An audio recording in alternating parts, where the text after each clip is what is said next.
3 words. That's all it took for AOC to ignite a firestorm that split America in two. Race, privilege, and power collided live on air.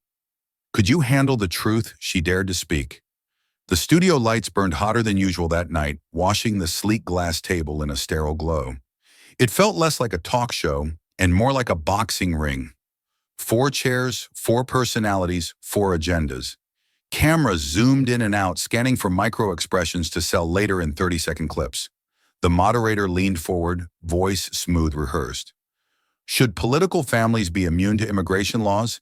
He let the question hang just long enough for the audience at home to shift in their seats. Alexandria Ocasio-Cortez didn't blink. Her posture, straight hands folded neatly on the table, she drew in a slow breath. The air seemed to tighten as if the entire room knew something sharp was coming. Then her voice calm but edged with steel. If we're asking who belongs, maybe we start with Melania. 4 seconds of silence. 4 seconds that stretched like a wire pulled to snapping point.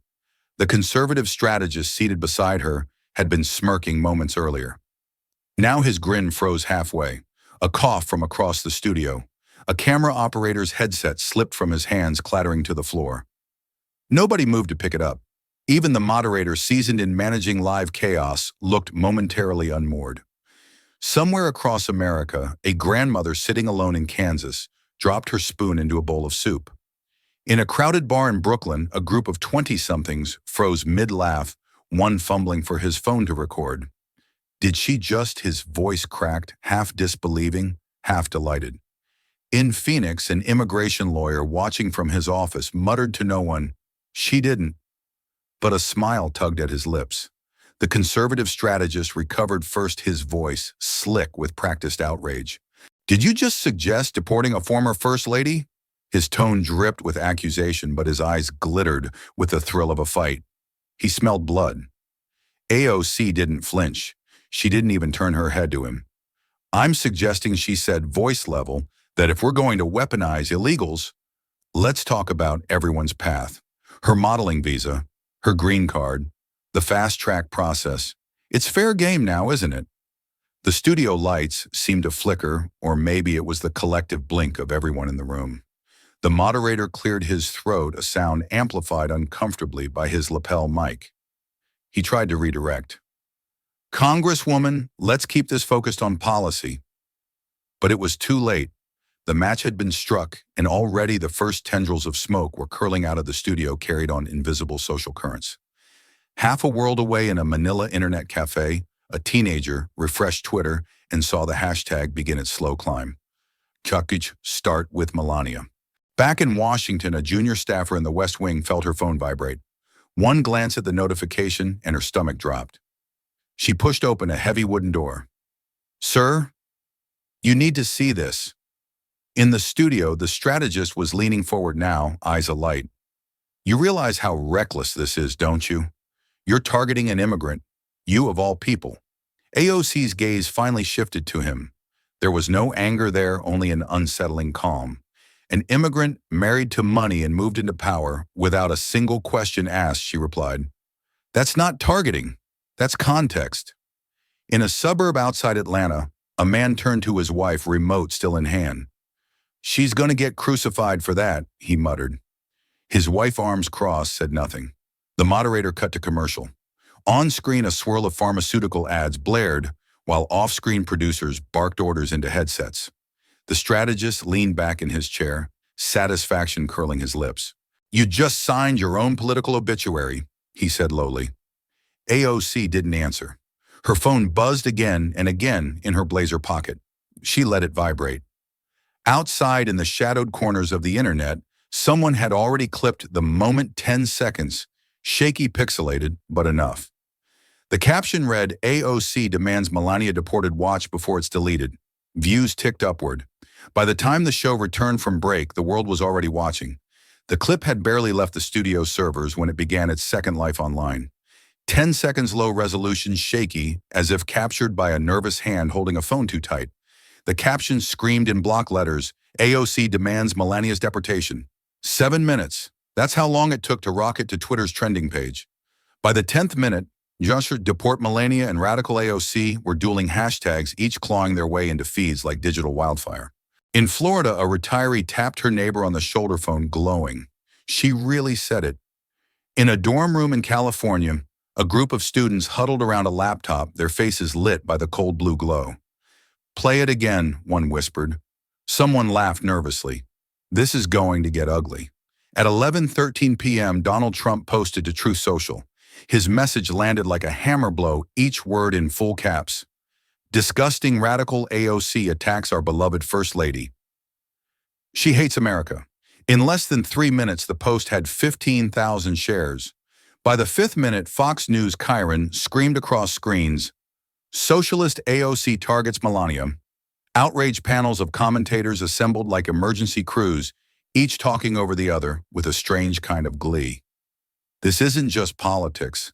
This is a direct attack on American values," one barked. Another wagged his finger at the camera. "She crossed a line tonight, and she knows it." In her Brooklyn apartment, Alexandria sat in the dark, the only light coming from her laptop screen. The blue glow cast sharp angles across her face. Notifications flashed relentlessly in the corner of her screen, mentions, tags, threats, memes. Her expression didn't change.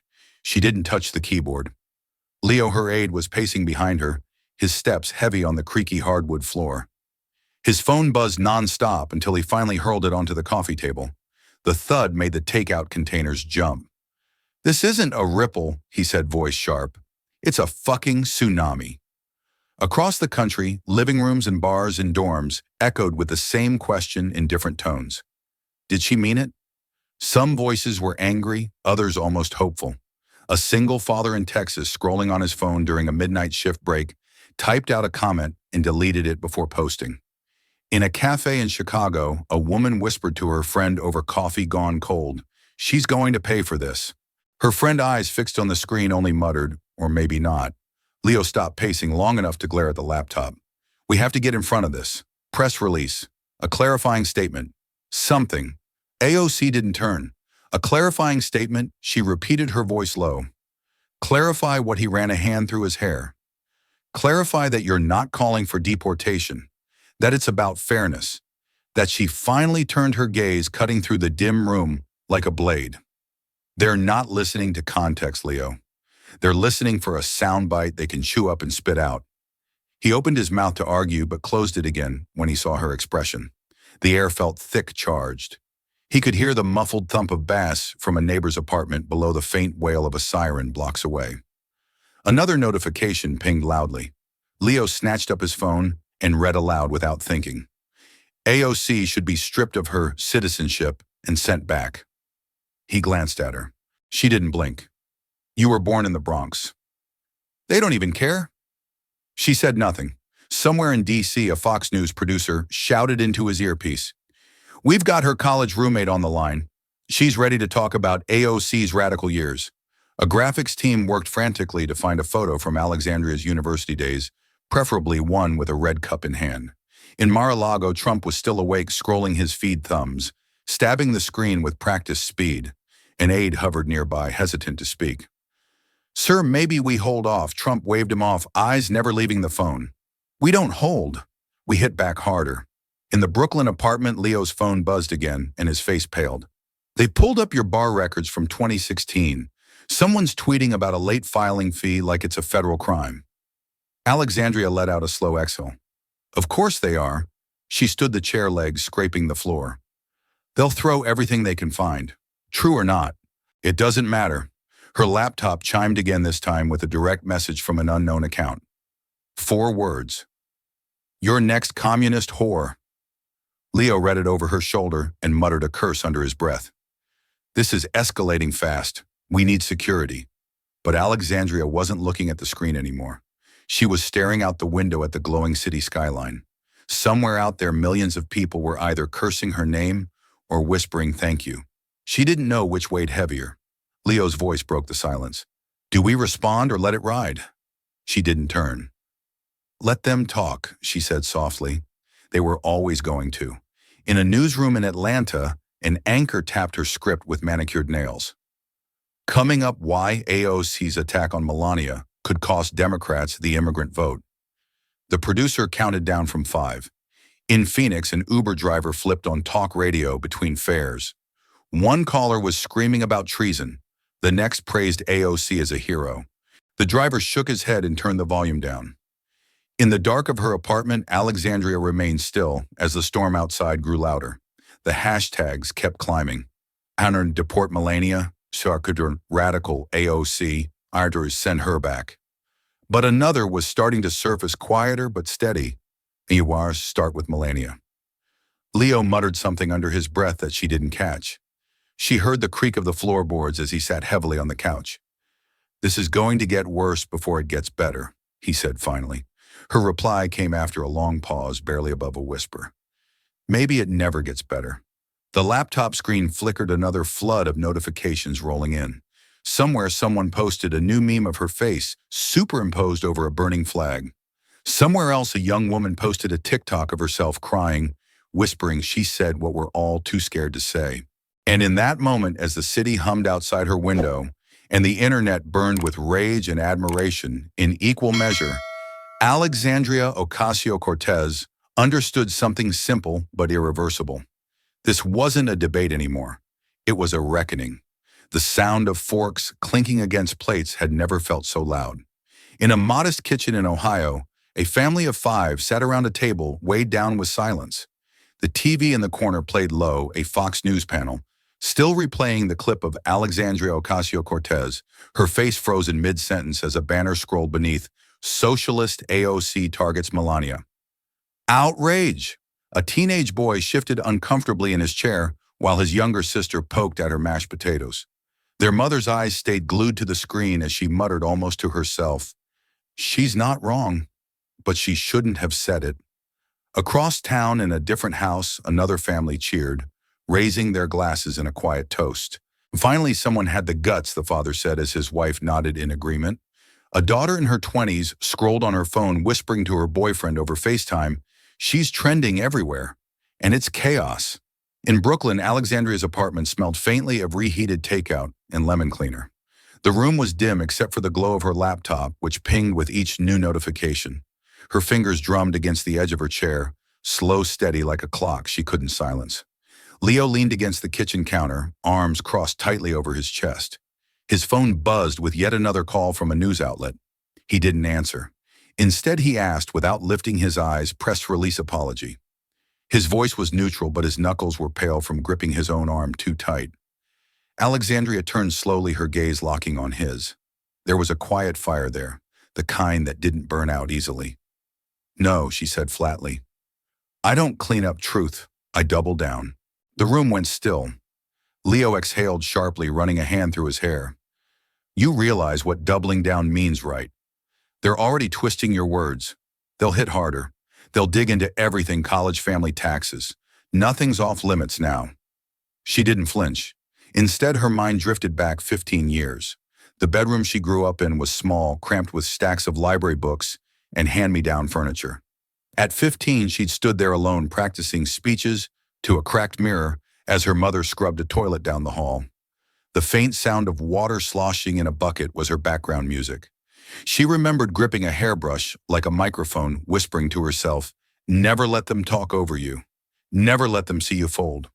Her phone vibrated violently on the table, yanking her back to the present. A text from Malik, her younger brother. "Are you okay?" Mom's worried. "Fox is all over this." She stared at the message for a long moment before typing a single reply. "Tell her I'm fine. Tell her to stay off TV." Leo spoke again, softer this time. "They're calling you un-American, anti-immigrant. The irony's lost on them, but it won't matter. They've already chosen the narrative." He hesitated, then added, "We could still frame it our way. Clarify, redirect. You know how this works." Alexandria stood crossing to the window. The city hummed below, restless and alive. She pressed her palm to the cold glass as sirens wailed faintly in the distance.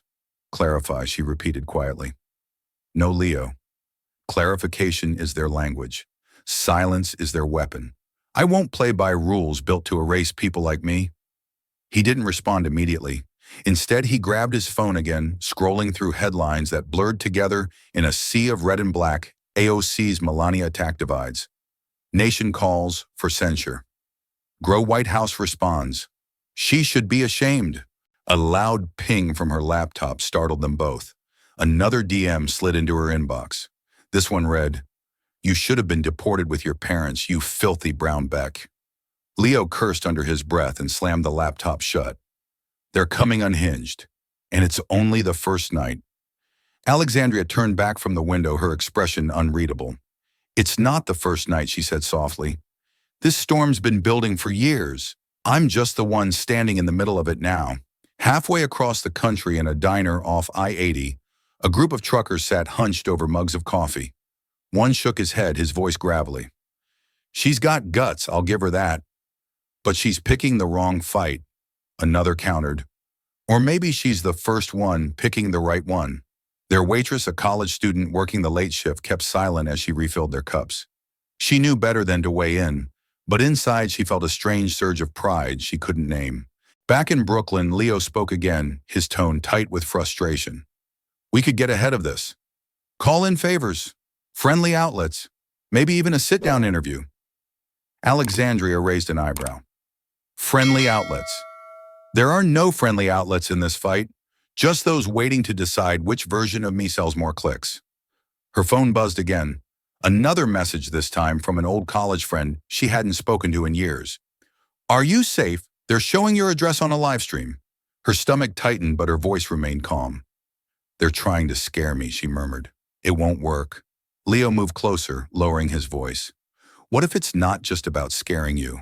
What if they come after your family? She held his gaze. They already are. They just haven't knocked yet. In a Manhattan newsroom, a producer barked at her team. Find someone from her past, anything we can spin. Screens flashed with old yearbook photos, grainy party snapshots, social media posts from a decade ago.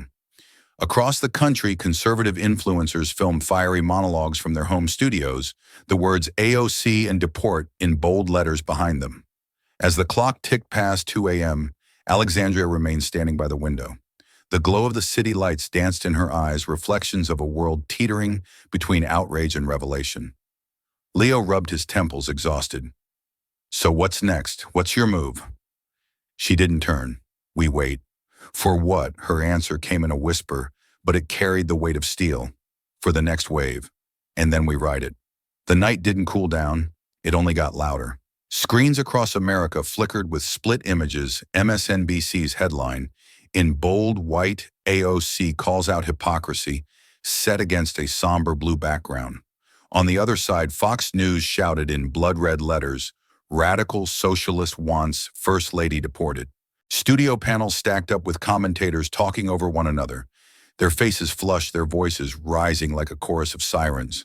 In living rooms from Seattle to Savannah, people leaned in closer, some nodding furiously, others gripping their remotes in white-knuckled silence. Alexandria Ocasio-Cortez's face filled every frame, frozen in that now infamous moment, mid-sentence, her expression unreadable, yet magnetic. It was no longer about what she said. It was about what they wanted it to mean. At a rally in Ohio, Trump stood on stage bathed in orange light that made the crowd's MAGA hats glow like embers in the night. His voice boomed over the speakers, each word chewed and spat with theatrical disgust. AOC wants my wife gone. She wants you gone. The crowd erupted. Chants rolled like thunder across the stadium. Send her back, send her back. Cell phones shot into the air, catching shaky clips that would soon find their way to TikTok, Twitter, Instagram. His finger jabbed the air as he leaned toward the microphone, a sneer curling his lips. They want to tear down everything that makes America great. And they'll start with your family, just like they want to start with mine. Back in Brooklyn, Alexandria sat cross-legged on her couch, phone in hand. The screen glowed like a portal to chaos. Her inbox was a battlefield. Hundreds of notifications rolled in every minute, news alerts, DMs, threats. She scrolled past one after another, her thumb steady even as her chest tightened. A message popped up in bold, "We know where you live." She read it twice, her face betraying nothing. Across the room, Leo paced in tight circles, one hand clutching his phone, the other buried in his hair. He muttered under his breath, his voice sharp with panic. They're not just angry, they're organized. In a studio 2 blocks from the Capitol, a Fox anchor pointed straight into the camera. This is what happens when radicals are given a platform. She's dangerous. She's divisive. She's anti-American. The words hit like hammers as the Chiron beneath screamed AOC's hate speech exposed. Clips of her now famous sentence ran on loop. If we're asking who belongs, maybe we start with Melania. Each replay chipped away context, sharpening the phrase into a weapon designed to cut her down. In Florida, Melania Trump remained unseen. She hadn't tweeted, she hadn't commented, but that didn't stop supporters from building walls of defense around her in Facebook groups and comment threads. Posts with her face framed in angelic light spread like wildfire captions, screaming "Grace under attack" and "The American Dream" targeted by socialists. Alexandria's phone buzzed again, this time a video. A masked figure sitting in a dark room whispered in distorted audio, "We see you, Congresswoman. Keep talking. We're coming." She handed the phone to Leo wordlessly. His jaw tightened. "We need to get you out of here for the night. Somewhere secure." She shook her head. "No." Her voice was even steady. "If I run, they win twice." In a Texas bar, an older man slammed his drink on the counter. "I don't like her politics," he growled. "But damn it, she's got guts." His friend leaned back snorting. "Or stupidity. Doesn't matter, she'll never survive this." At another table, a college student live-streamed her reaction, tears in her eyes. "She's saying what we've all whispered for years. And now they're trying to erase her." Comments scrolled across her screen, some cheering, others calling her delusional, others threatening her too. Trump's voice blared from yet another screen, this time at a campaign stop in Pennsylvania. He raised his hands in mock exasperation. "They want to deport the First Lady. What's next? Deport my children? Deport you." The crowd roared its approval, and his words spread in sound bites across every platform imaginable. In Alexandria's apartment, Leo sat heavily on the edge of the couch, rubbing his temples.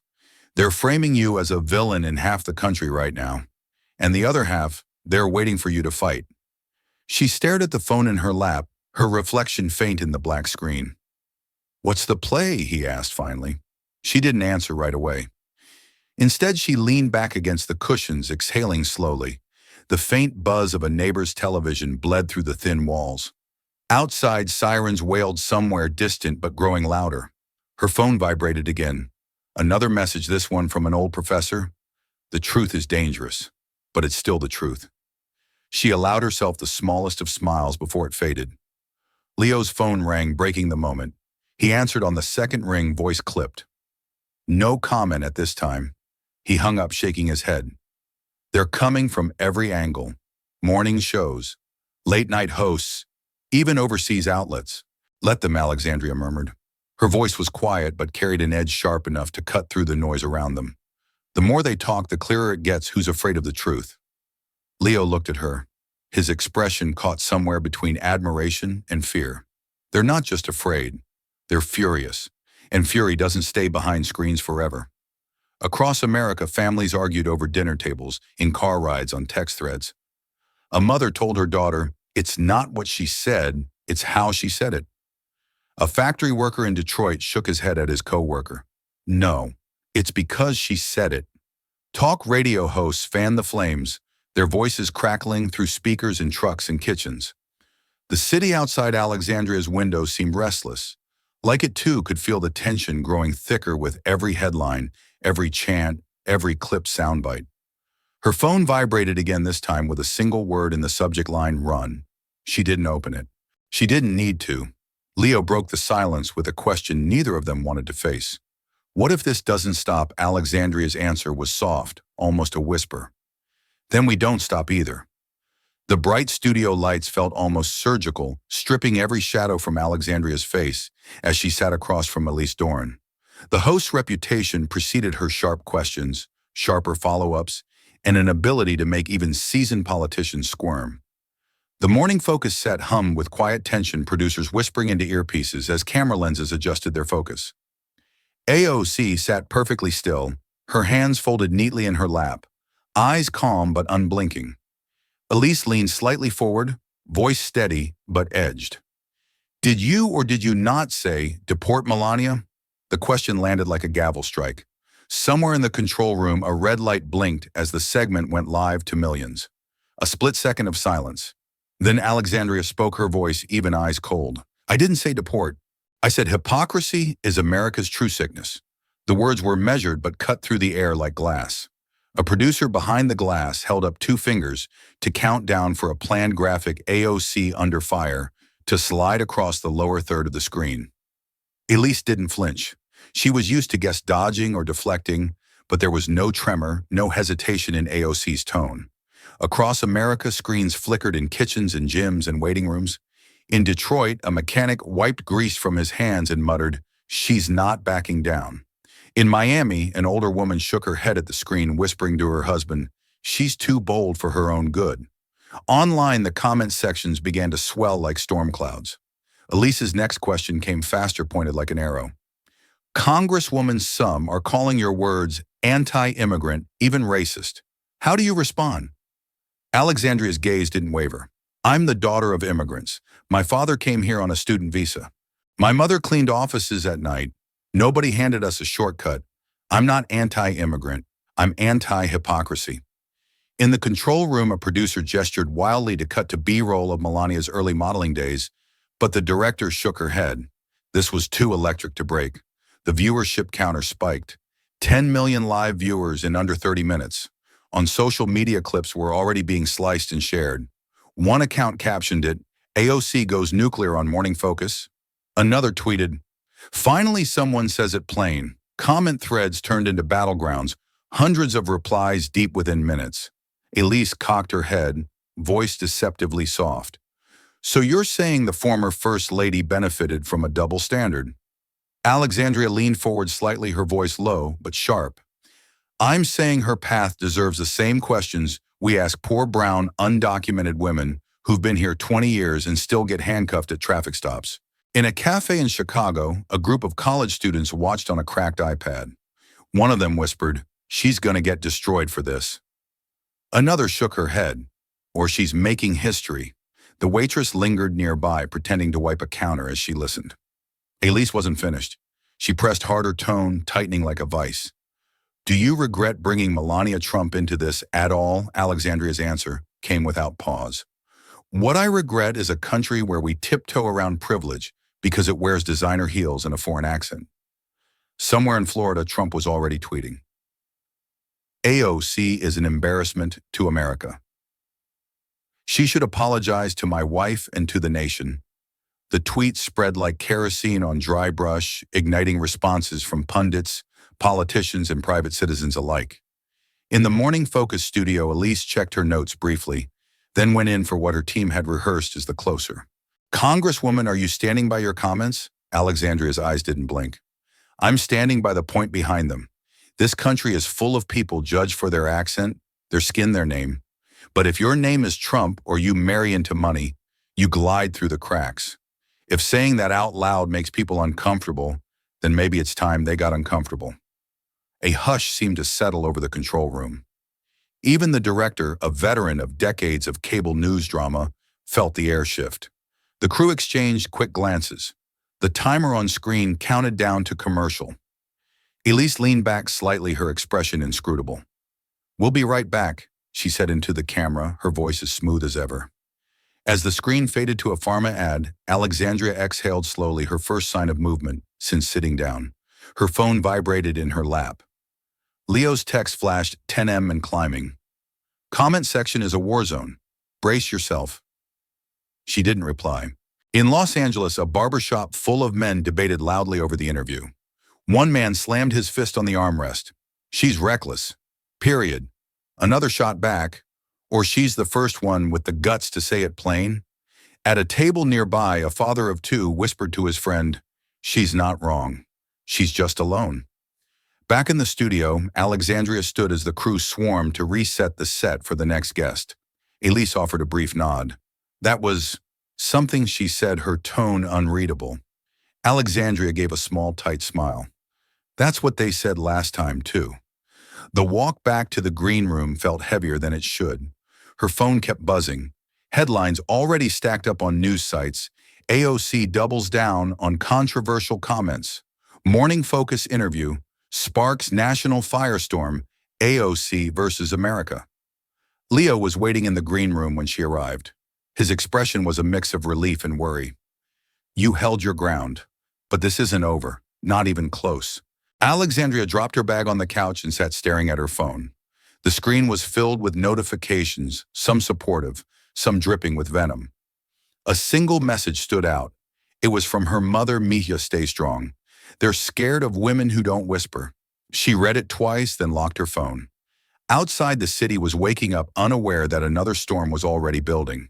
The morning after the interview felt deceptively calm, the kind of quiet that made the air heavy, like it knew something was coming. Alexandria sat at her kitchen counter with her laptop open, scrolling through messages that shifted from praise to venom in seconds. Outside, the streets of Brooklyn moved on as usual. Delivery trucks, honking kids, chasing buses, neighbors shouting hellos. But inside, the tension had settled thickly between her and Leo. He was pacing again, phone glued to his ear, barking half sentences to staffers. No, don't engage. Yes, I saw it. We need verification. Before he froze mid-step as a notification popped up on his phone. His face hardened. Oh no, not this. A new video was trending. It showed Alexandria in what looked like a press conference, her mouth forming words in Spanish. Deportarla, she seemed to say.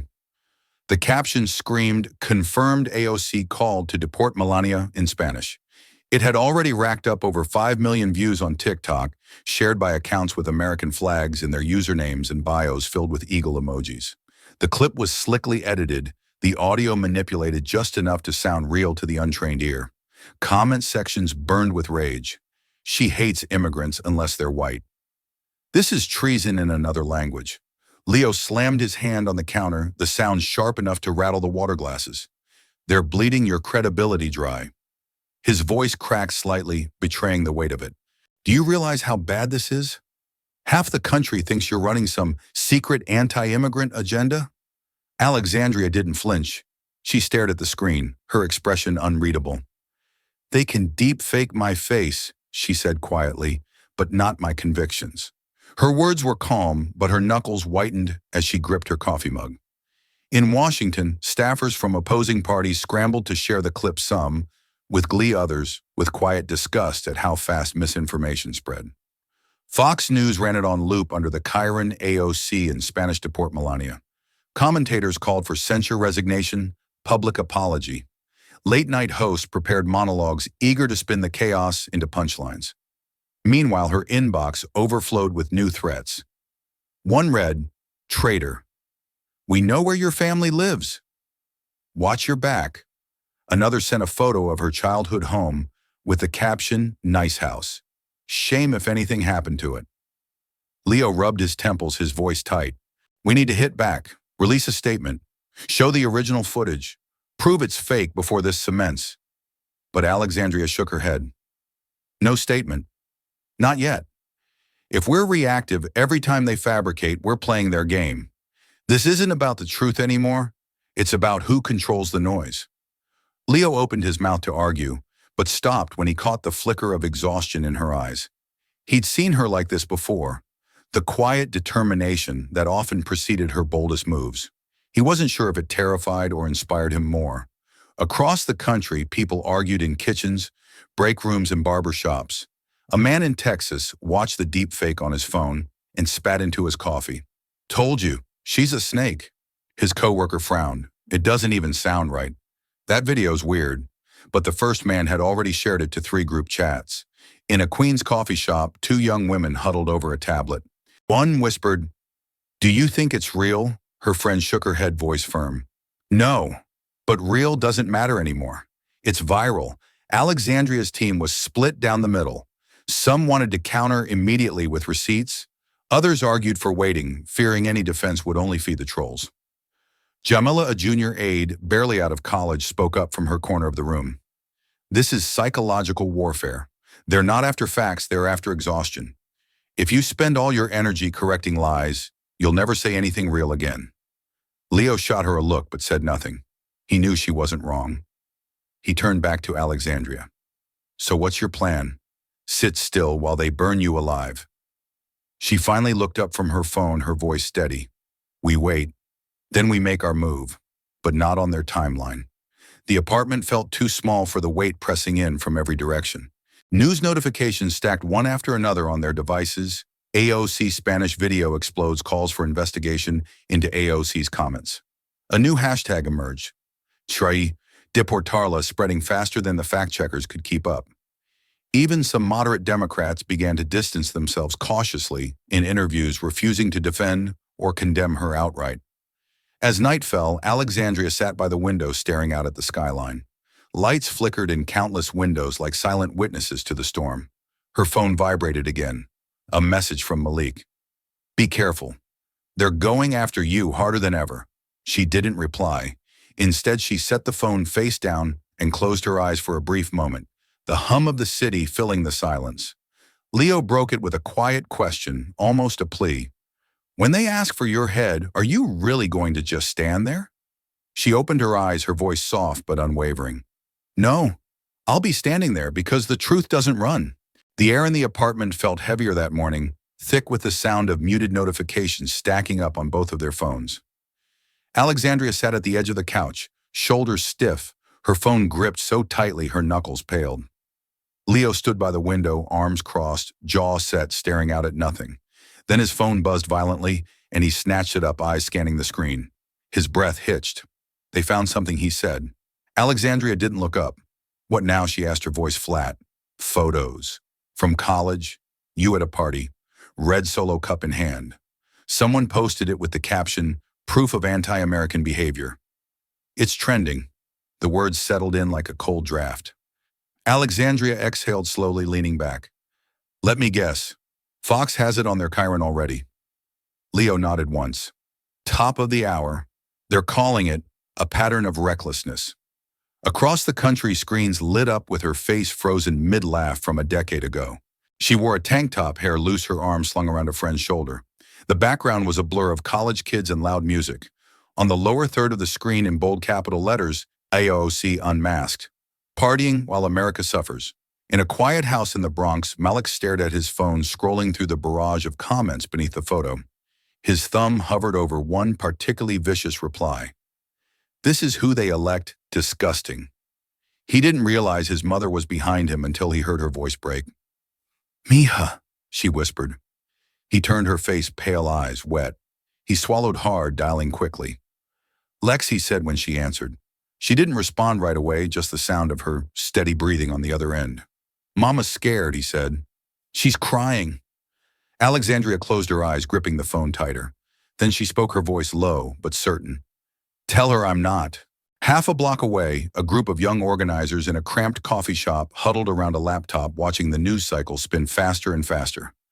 One of them slammed his fist on the table. "They're trying to kill her momentum with a beer photo." "Seriously," his friend shook her head. "It doesn't matter. They're not after truth. They're after an image, and they're winning." Back in the apartment, Leo was scrolling furiously, his thumb leaving streaks on the glass. "They're pushing this like it's proof you're unfit to lead. College parties, late bar filings. They're connecting dots that don't exist." His voice rose with frustration. "It's not just them. Even moderate Dems are starting to distance themselves on Twitter. They're saying you need to clarify to show accountability." Alexandria's eyes stayed on the photo glowing from his phone screen. It was 2008. I was 19, and I was human. Leo let out a humorless laugh. "You don't get to be human when they're building a narrative." In Florida, Trump's voice blared from a rally stage, his words sharp and theatrical. "This is who they send to Congress, a radical who spent her college years drinking and laughing while Americans struggled." Disgraceful. The crowd roared, the chant rising once again. "Send her back! Send her back!" Malik's text came through minutes later. "She stopped crying, but she's asking if you're safe." Alexandria stared at the message for a long moment before typing back. "I am. They can smear me all they want, but they can't touch what matters." Meanwhile, late-night comedy hosts prepared their monologues. One flashed the photo on screen, smirking as he quipped, "Who hasn't had a bad college photo? Oh, right, people not running for Congress." The audience laughed, but not everyone watching found it funny. On social media, the photo splintered into two worlds. One side plastered it on memes and GIFs, captioned with sneers about hypocrisy and irresponsibility. The other side countered with their own images holding up cups in solidarity, tweeting, "If drinking in college disqualifies you, half of America's unfit." But the damage was being done. Leo's phone rang again. He didn't answer. They're pulling staffers from your campaign for interviews now, trying to find anyone willing to dish dirt. One of them even called Jamila. She hung up. He ran a hand down his face. They're going full character assassination. Alexandria stood abruptly, moving toward the window. Outside, the city looked as it always did, chaotic, alive, uncaring. She whispered almost to herself, "They're digging for dirt because they can't fight the truth." Leo's reply was a whisper too. "And when they can't find it, they'll invent it." The sound of another incoming notification filled the silence, sharp and incessant. Alexandria's phone vibrated across the counter. She didn't pick it up. Instead, she stood there watching her reflection in the glass, her face set like stone, as if bracing for another blow. The air inside the office was thick, almost suffocating. Outside, car horns and city chatter carried on like nothing had changed, but in here, time felt different, slower, heavier. Alexandria stood near the window, arms crossed tightly over her chest, staring at the skyline, but not really seeing it. Behind her, Leo's voice cut through the silence, sharp and urgent. "Fight back, or they'll destroy you." His words hung in the air, like smoke, impossible to ignore. At the conference table, the team sat, scattered, some clutching their phones, others staring blankly at their laptops. The headlines scrolling across their screens were brutal. AOC's America radical, reckless, dangerous. New leak AOC's college party. Pics, each one felt like a punch. The sound of a single clock on the wall filled the pauses between breaths, its ticking loud and relentless like a heartbeat in the room. Jamila sat at the far end of the table, her shoulders trembling. She had stayed quiet all morning, too afraid her voice might crack. But now she couldn't hold it in. Her words came out choked, her eyes wet. "You said what millions like us think, but can't say." She covered her mouth with her hand, trying to muffle a sob. The others turned to look at her, but no one spoke. Leo slammed a folder onto the table, startling everyone. "This isn't noble anymore, it's a bloodbath. They're not just coming for your words, Alex. They're coming for you, your family, your history. You think they'll stop there?" His voice was raw now, the weight of sleepless nights and nonstop calls evident in every syllable. Alexandria turned slowly, her eyes hard but calm. "So your solution is what? Apologize, retract, crawl back, and beg for mercy?" Her tone was flat, but something about it made Leo flinch. "We shaped the narrative before they finished building theirs," he shot back. "A press conference, a heartfelt statement, hell, even a sit-down interview. Show them you're human before they turn you into a monster." Jamila wiped her face with her sleeve, her voice barely above a whisper. "But isn't that the point? They don't want her to be human. They want her silent." Her words seemed to ripple across the room, landing on each staffer with the weight of truth. Silence settled again, heavier this time. The ticking clock grew louder each second, sharp and accusing. Alexandria walked slowly toward the table, her heels clicking against the wood floor in steady rhythm. She placed her hands on the back of a chair and looked at each member of her team in turn. "I won't retract," she said quietly. "I won't soften or spin. If the truth costs me everything, then so be it." A young staffer shifted uncomfortably, glancing at his screen, where another headline blinked. AOC's career in free fall. He opened his mouth to speak, but thought better of it, closing it again when her eyes met his. Leo rubbed his forehead, his voice dropping to almost a plea. "You don't understand, Alex. They're laying traps everywhere. One wrong step and it's over. Not just for you, for all of us." She straightened her jaw, tightening. "It's already over if I let them dictate what I'm allowed to say." Her phone buzzed in her pocket. She ignored it. The sound of a chair scraping against the floor broke the tension. Jamila stood, her hands trembling, but her voice steadier now. "Maybe this isn't just about you anymore. Maybe it never was." She took a deep breath. "You gave people like me permission to feel angry out loud. Don't let them take that back." The room went still. Even Leo didn't respond this time. He stared at the table, fingers drumming against the wood in time, with the clock steady, tick, tick, tick. Alexandria took a long breath, then spoke, her voice low but firm. "We're not here to win their approval. We're here to say the things they've spent decades burying. So we stay the course." A staffer in the corner whispered to no one in particular, "She's going to war without armor." Alexandria heard it but didn't flinch. Instead, she picked up her phone, scrolling briefly through the flood of notifications before setting it down again. The faintest hint of a smile tugged at the corner of her lips, defiant, unbroken. The clock on the wall ticked once more, louder now, as if marking the countdown to the next strike. The room was dim, lit only by the soft glow of a desk lamp in the corner and the faint blue light from her laptop screen. Alexandria sat cross-legged on the worn couch, a blanket draped loosely over her shoulders. Her phone was propped against a stack of books, camera angled slightly upward. The red dot blinked. She was live. Her eyes looked tired but sharp, the kind of sharp that comes after too many sleepless nights and too much noise from the outside world. For a moment she said nothing, the silence on screen stretching long enough for the first wave of comments to pour in. "Is this real?" She looked shaken. "Say something." She drew in a breath, her hands clasped tightly in her lap. When she spoke, her voice carried a slight tremor, but the words hit hard. "Politeness never got us justice. Maybe truth will." The viewer count ticked upward instantly, 100K, 230K, 500K. Comments flooded the screen so fast they blurred together. "Yes, she's done for. Keep going. We're with you." She shifted slightly, tucking a strand of hair behind her ear. Her gaze steady, now fixed on the lens, as if staring directly into every living room, every phone screen, every pair of eyes watching. "They've twisted my words, my life, even my family. They've turned a sentence into a weapon. But let's be honest, they were waiting for any excuse." Her hands tightened in her lap as she spoke. "I'm not here to apologize. I'm not here to make them comfortable." In a cramped apartment in Los Angeles, a group of students watched on a cracked iPad. One whispered, "She's going to get destroyed for this." Another shook her head almost defiantly. "Or she's lighting the match." Back in Brooklyn, the numbers kept climbing. 900K, 1.4 mem, 2 mem. Alexandria's voice steadied her words, growing more deliberate. "This isn't about me. It's about every single person who's been told to lower their voice, to watch their tone, to stay in line. It's about who gets forgiveness and who gets deportation. It's about systems that were never built to hold us, only to crush us quietly."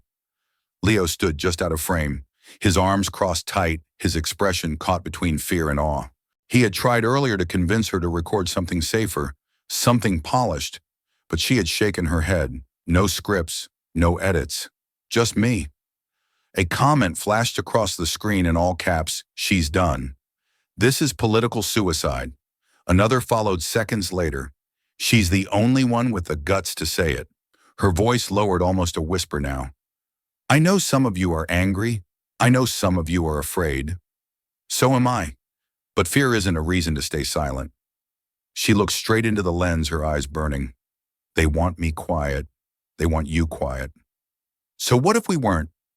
In a diner in Ohio, an older man turned up the volume on his phone, his coffee forgotten. A teenager at the next booth glanced over, catching the words just as Alexandria said, "They can deep fake my face. They can smear my name. But they can't erase the truth." The viewer count spiked again, 2.3, 2.7. The comment section had become a battleground: praise, hate, solidarity, threats, all tangled in a scrolling blur. Somewhere, a mother typed quickly with one hand while rocking her baby with the other, "Thank you for saying what I can't." A low notification ping echoed from Leo's phone. He checked it and his face tightened. "3 networks cut to you live," he said quietly. "They're streaming this without permission." She didn't react, her focus locked on the tiny glowing dot. "Good," she murmured. Her phone vibrated on the table. A message flashed briefly. "We're watching you." She ignored it. Instead, she leaned slightly closer to the camera, her tone calm but edged with steel. "This isn't the first time they've tried to scare a woman like me into silence, and it won't be the last. But I'm not walking back into their box." In a crowded subway car, earbuds blared her voice into hundreds of ears. A construction worker glanced at a stranger's phone screen and shook his head. "She's toast." But the stranger replied softly, "Or maybe she's just getting started." The clock on her wall ticked loudly, marking time as the viewership passed 3 million. Alexandria's breathing slowed, her words, now deliberate, cutting through the digital static like a blade. "This isn't about one comment or one woman. It's about every fight we've been told isn't worth having. But if we don't have it now, when Leo moved slightly, his phone lighting up again. CNN's running a split screen, you're live in Trump's rally, he whispered. You're trending worldwide. Alexandria didn't smile, didn't flinch. Good, she said softly. Let them watch.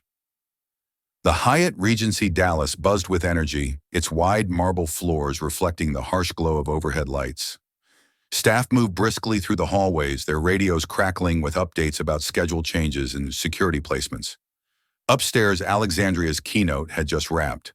Applause still echoed faintly in the ballroom as she walked toward the exit, her team flanking her closely.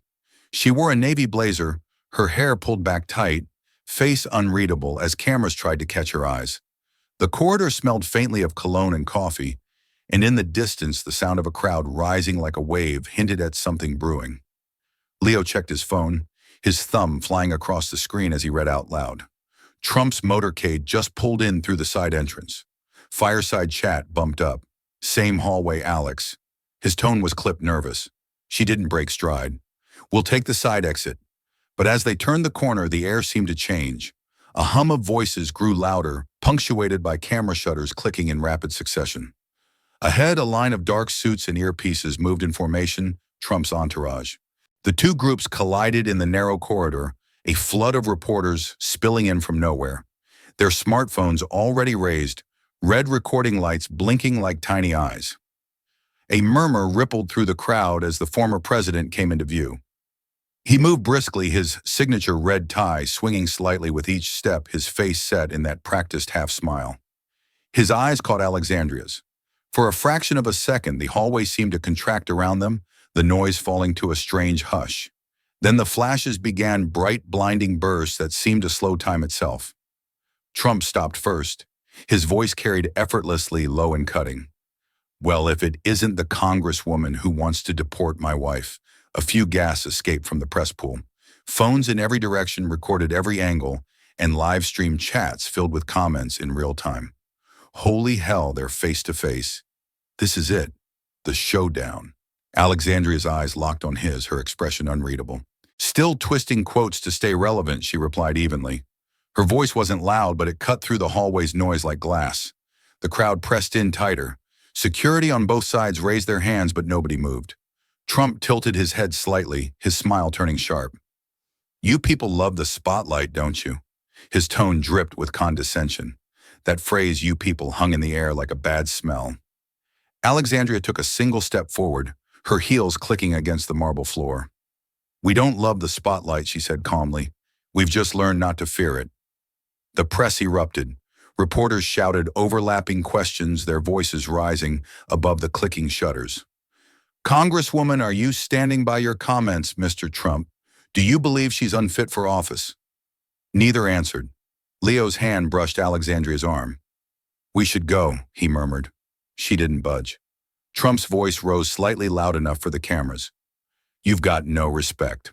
No class. Just like your party. His words hit the walls hard, bouncing back in the confined space. Alexandria's lips curled into the faintest smile, not warm, not kind. Says the man who paid hush money to a porn star and tried to overturn an election. The air seemed to snap. For a heartbeat, there was silence except for the frantic tapping of keys as reporters texted updates in real time. Trump's jaw tightened.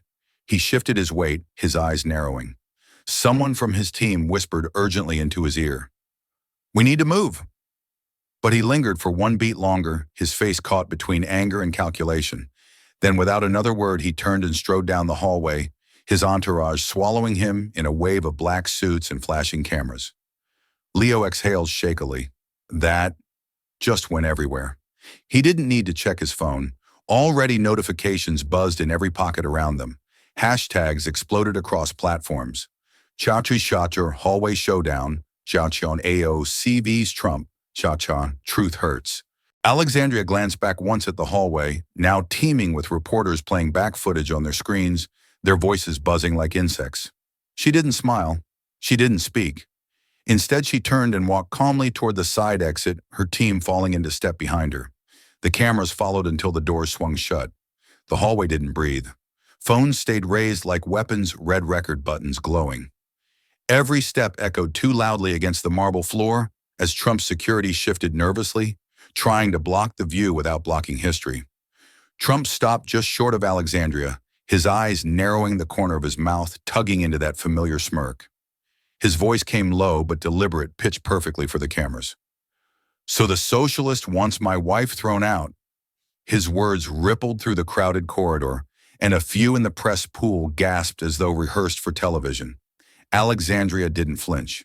Her posture remained loose, almost disarmingly, so as her gaze locked on him without hesitation, her voice was calm, flat, but each word hit like a drumbeat. "What I want is one set of rules for everyone, even your wife."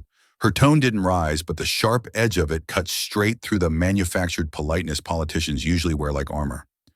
Trump's face tightened, the redness creeping up his neck as murmurs rolled through the reporters like a wave. "You've got no respect," he said louder this time, his hands gesturing broadly for emphasis. "No respect for this country, no respect for the office, no respect for my family." Alexandria's lips curved into a faint, cold smile, the kind that didn't reach her eyes. Says the man who paid hush money to silence respect. The words dropped into the hallway like a match into dry brush. A reporter whispered audibly, "Oh my God." Another muttered, "She actually said it." Trump's jaw flexed, his breathing audible now in the brief silence. His eyes darted to the phones, capturing every second, and for the first time his usual bombast seemed to falter. "You're out of your depth," he hissed. Alexandria tilted her head slightly, her expression still maddeningly composed. Out of depth or out of patience, her voice didn't rise, but the weight behind it settled like lead in the charged air. Behind her, Leo's hand twitched slightly at his side, as though ready to pull her back, but he didn't move. Reporters jostled for position, cameras tilting, and screens shaking as their audience on live streams exploded in real time. "This is unreal. She's fearless or suicidal." Trump versus AOC is live. Trump's face darkened further. "You're disrespecting every American," who he started, but Alexandria cut him off with the kind of precise interruption that didn't need volume to sting. "No, I'm naming every American who never got the luxury of your rules." Her words were deliberate, paced, and each syllable carried the exhaustion of generations pushed to the margins. The former president's entourage shifted, their eyes darting to the press as whispers rolled among them. Someone tugged lightly at Trump's sleeve. "Sir, we're behind schedule," the aide murmured, but he shrugged them off. "You'll regret this," Trump said, his voice low enough that only the closest microphones caught it. Alexandria's eyes didn't waver. "I've regretted staying silent more." The sound of fingers tapping furiously on screens was the only noise before the hallway erupted again. Journalists shouting over one another, security trying to keep them at bay, aides murmuring frantic instructions. Yet in the center of it all, neither Alexandria nor Trump moved first. The tension sat heavy between them, thick enough to choke. Finally, Trump's shoulders stiffened, and he turned abruptly, his voice rising one last time for the cameras. "This is who they send to represent you." Remember that. His entourage swept around him as he strode off, flashes following in his wake like a swarm of insects. Alexandria stood still for a moment longer, her chest rising and falling slowly. She could feel dozens of lenses still on her, hundreds of thousands watching live on screens everywhere. Her voice came quietly but clearly to Leo behind her. "Let's go." The clip hit the internet like a lightning strike, spreading across every platform with blinding speed. 3 hours after the hallway confrontation, it had already amassed 20 million views. Twitter timelines became an endless scroll of shaky phone videos, each angle slightly different, but all capturing the same moment: Alexandria Ocasio-Cortez and Donald Trump face to face, their words slicing through the air with no filter, no middleman. The hashtag Duxure Hallway Showdown surged to the top of global trends, climbing faster than any political moment since election night.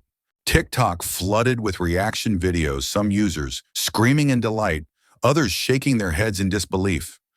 On Instagram, influencers stitched the clip with captions like, "She didn't flinch, not once, and this is what courage looks like." Meanwhile, Facebook groups split along battle lines, their comment sections boiling over. "She's an embarrassment to this country. She said what needed saying. This is how civil wars start." In his private suite upstairs, Trump watched the clip replay on a loop. His eyes narrowed as the volume peaked on Alexandria's line. Says the man who paid hush money to silence respect. He shifted in his seat, his knuckles whitening against the armrest. A faint murmur escaped his lips, almost too soft for the aides hovering near the door to catch. She's done. But his jaw clenched tighter as his phone buzzed nonstop notifications, flashing from allies, pundits, and donors alike. Across the country, news networks raced to dissect the exchange. CNN split their screen into 3 panels each, with a different political commentator, their voices rising in chaotic overlap. One shouted, "She crossed a line no sitting member of Congress ever should." Another countered, "No, this was a masterclass in standing your ground." Fox News anchors leaned forward with gleeful urgency, repeating Trump's words like scripture. She's done. Her career's over. Back in Brooklyn, Alexandria sat in her apartment staring at her phone as the numbers climbed higher by the second. Leo hovered near the kitchen counter, scrolling furiously through social media. 20 million views, he said, his voice taut. Hashtags on fire. Even the late-night hosts are posting their takes already. He tossed his phone onto the counter, the clatter sharp in the quiet room. They're calling it the political clash of the decade. Jamila texted from across town, her message flashing on Alexandria's screen. You didn't just go viral. You detonated. Alexandria didn't reply. She kept watching as clips of her words flooded every corner of the digital landscape, her voice now stitched into memes, montages, and parodies. At a bar in Chicago, the showdown replayed silently on a mounted TV. Patrons argued loudly, beer glasses clinking. She's reckless. She'll burn out. No, she's what we've been waiting for. In a rural diner in Kansas, a farmer watched the clip on his phone between bites of pie. He shook his head, muttering to himself, "That girl's got fire. Don't know if it'll save her or kill her." The Washington Post pushed out a breaking alert, AOC versus Trump. The hallway moment that shook America. Comments poured in beneath it, thousands in minutes. A single sentence stood out in the chaos. She didn't blink, and neither did he. But one of them walked away. In Trump's suite, an aide spoke cautiously. "Sir, should we release a statement?" Trump's gaze stayed locked on the screen as Alexandria's words echoed again. "Not yet," he said after a beat. "Let them talk. Let it burn." In Alexandria's apartment, Leo's phone buzzed again. He glanced down, then stiffened. "It's the speaker's office. They want to know if you'll issue a clarification." Alexandria's eyes stayed fixed on her own screen. "No." Her voice was quiet but sharp. "They want me to play it safe. I won't." Leo rubbed his forehead, exhaling through his teeth. "You realize they're going to twist this into everything you're not. You're the angry radical now. The dangerous one." Alexandria's fingers hovered over her phone, scrolling past a new wave of messages. Some were supportive. Others were venomous. One simply read, "Leave the country before we make you." She set the phone down slowly. "Let them. I'm not here to soothe anyone's fears." As the evening wore on, television pundits debated endlessly, their voices blending into a single loud drone. But online, something more unpredictable was happening. Young voters posted videos declaring her their hero. Older voters debated in comment threads that stretched hundreds deep. Immigrants shared their own stories of double standards. One viral tweet read, "She didn't win the argument. She became the argument." Leo checked his watch. "They're already planning counterattacks. Smear's dossiers may be worse." He paused, "But right now, you're winning the narrative." Alexandria leaned back against the couch, eyes still fixed on her phone as her face reflected faintly in the screen. For now, she murmured, "But winning doesn't mean safe." A silence hung between them, broken only by the buzz of another notification. The clip ticked past 25 million views. The world wasn't just watching anymore. It was choosing sides. The video started quietly, no dramatic intro, no flashy edits. Zoe Ramirez sat on a faded couch in her Queens apartment, her phone propped against a stack of books, the glow from the screen casting soft shadows across her face. She spoke directly, her voice steady, almost unnervingly calm. "I wasn't planning to say anything, but I can't watch this unfold without telling what I know. Melania's visa, it was fast-tracked. I saw it happen." Her words landed like a slow-building tremor. Within minutes, notifications exploded. Twitter feeds lit up, Instagram reels looped her face, and TikTok stitched her clip with images of detention centers. 2 hours later, the live stream had hit 15 million views. Screens everywhere flickered with her words: cafes, living rooms, bars. Some viewers leaned forward, hanging on every syllable. Others scoffed, dismissing her as bitter or opportunistic.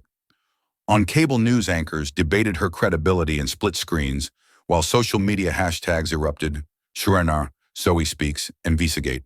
In Brooklyn, Alexandria watched in silence as the numbers climbed.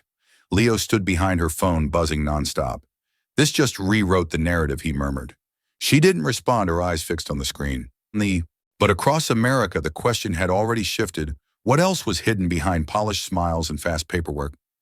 The fallout spread far beyond screens, spilling into barbershops, where clippers paused mid-buzz as debates grew louder. An older man shook his head, voice thick with disapproval. "She went too far." A younger barber leaned on his chair, arms crossed. "Or maybe she's the only one saying what no one else will." The argument simmered as customers chimed in, some nodding, others scowling. In a small-town diner, forks hovered above half-eaten plates while the TV replayed Alexandria's words on loop.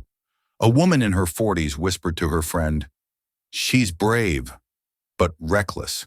Her friend sighed. "Brave doesn't pay the price." The waitress lingered longer at their table, her eyes darting to the screen. At a church basement in Detroit, a Bible study turned tense when Zoe's live stream was mentioned. A man spoke softly. "Truth told, too loud breaks more than it builds." A young mother holding her toddler countered, "Silence never built anything."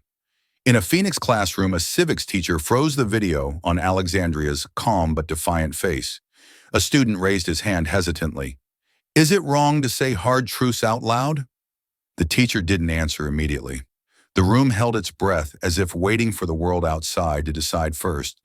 The air online felt electric, charged with raw emotion, as TikTok flooded with videos of young people, some in bedrooms, others on sidewalks, tears streaking their faces as they spoke directly to the camera. "She said it."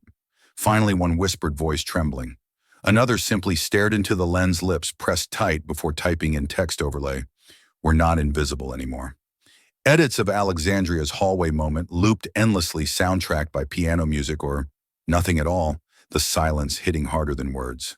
On Twitter, trending hashtags shifted tone from outrage to something heavier, something more reflective.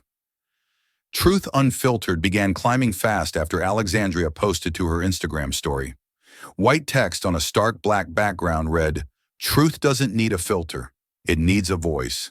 Screenshots of it spread like wildfire, captioned with everything from "leader energy" to "she's digging her own grave" to "this is how movements start."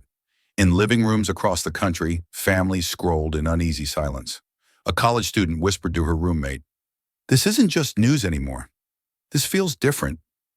Somewhere in a small cafe, a barista muttered while watching a clip on his phone, "She's not backing down, and people are noticing."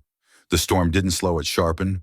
Opponents released a new video showing Alexandria, eyes blazing, lips forming the words, "Deport all immigrants."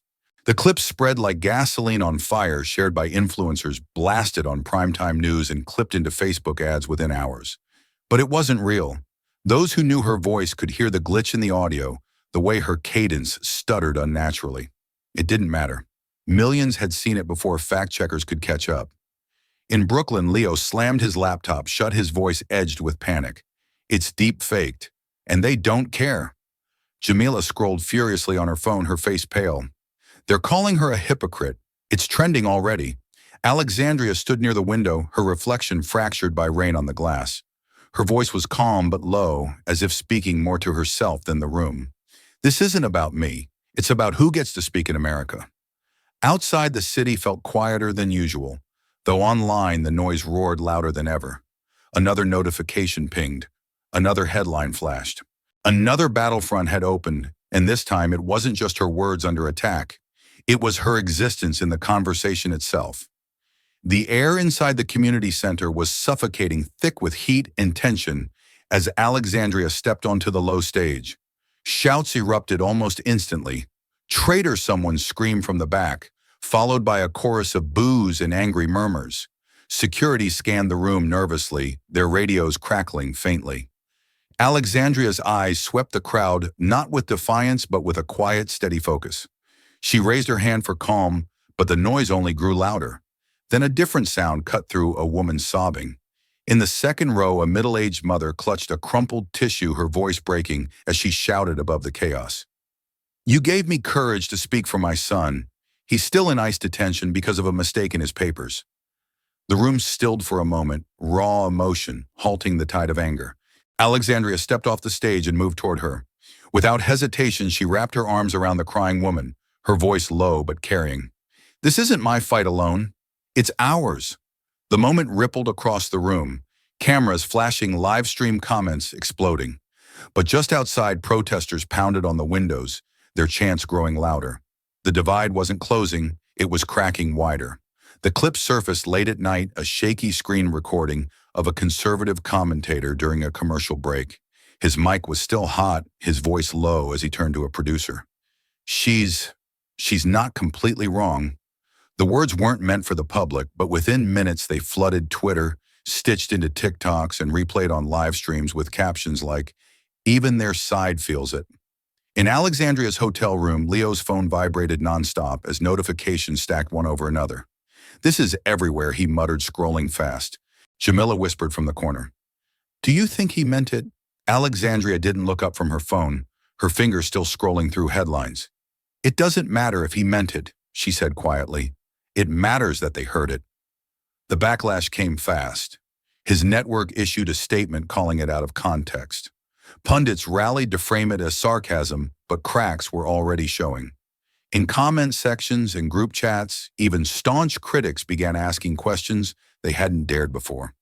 Outside protests still raged, supporters and opponents shouting over each other as police formed lines. But beneath the noise, something subtler was moving. Doubt. Rain streaked down the Brooklyn apartment window as Alexandria sat in the dim light of early morning. The city outside was quiet unnaturally, so after weeks of chaos. Her phone buzzed on the table screen, lighting up with texts, missed calls, news alerts, but she didn't move. She traced the rim of her coffee mug, her thoughts tangled. Leo sat across from her laptop, open his fingers, hovering over the keys. "They're saying your name every hour on the networks," he said softly. She nodded, eyes still fixed on the glass. "It doesn't feel real anymore. The noise, the threats, even the support, it's all so loud." Jamila's voice cracked through the quiet as she spoke from her spot near the doorway. "It's loud because you hit something they can't ignore." Alexandria looked over her face, unreadable, then back at the rain. "I didn't want to be a hero. I wanted honesty." The moment held heavy in the room. Outside, thunder rumbled low in the distance. It didn't sound like a warning, it sounded like a signal. The storm wasn't over. It was waiting. And deep down, Alexandria knew the next wave would be bigger than anything before. Streets overflowed with bodies, protesters, waving handmade signs, riot police, gripping shields, flashbulbs from press cameras, sparking like distant lightning. On screens nationwide, viral hashtags scrolled endlessly. Traksha one standard, Chaksha truth unfiltered, Saks AOCV Trump. Helicopters whirred above as chants clashed in the air, one side screaming for justice, the other demanding silence. Amid the chaos, Alexandria's voice echoed in a raw montage. One truth, one country, one standard. Her words didn't soothe, they ignited. The camera lingered on two faces in the crowd, a teenager clutching a sign and a veteran gripping his flag tighter. Somewhere in the noise, the question hung heavy, whose America would survive. The office was quiet except for the faint hum of city traffic outside as Leo closed his laptop and looked at Alexandria across the table. His voice was low but certain. "You didn't say it clean. You said it real." She leaned back, exhaustion softening her features, a tired smile tugging at the corner of her mouth. "Maybe real is all America ever needed." The weight of the past weeks hung heavy, yet something in her tone carried defiance, even hope. Outside chants still echoed faintly through the streets, raw and unpolished but unstoppable. Sometimes the truth doesn't arrive polished or easy to digest. It comes raw, heavy, and inconvenient, forcing us to see the cracks we've been trained to ignore. Alexandria didn't set out to be a symbol. She set out to name a double standard that millions feel, but few dare to say aloud. And in doing so, she sparked a fire bigger than herself. But maybe that's the cost of progress. It isn't about perfect words or safe conversations. It's about having the courage to speak when silence feels safer. So here's the real question for all of us. If the time came to speak your truth, knowing it could cost you everything, would you still open your mouth? The world doesn't change because the loudest speak. It changes because the quiet finally refuse to stay silent. If this story touched you, don't let it stop here. Like, share, and subscribe to Alexandria Rising Stories, where every voice matters and every story echoes far beyond the screen. This story is a fictionalized and dramatized narrative created for educational, inspirational, and storytelling purposes. While it may be inspired by real public events, people, or societal issues, it includes imagined dialogue, reconstructed scenes, and character interpretations meant to highlight broader themes of justice, dignity, and resilience. Any resemblance to actual events or individuals beyond public knowledge is purely coincidental. We do not intend to defame, mislead, or harm, but to invite reflection and meaningful conversation. Thank you for watching Alexandria Rising Stories.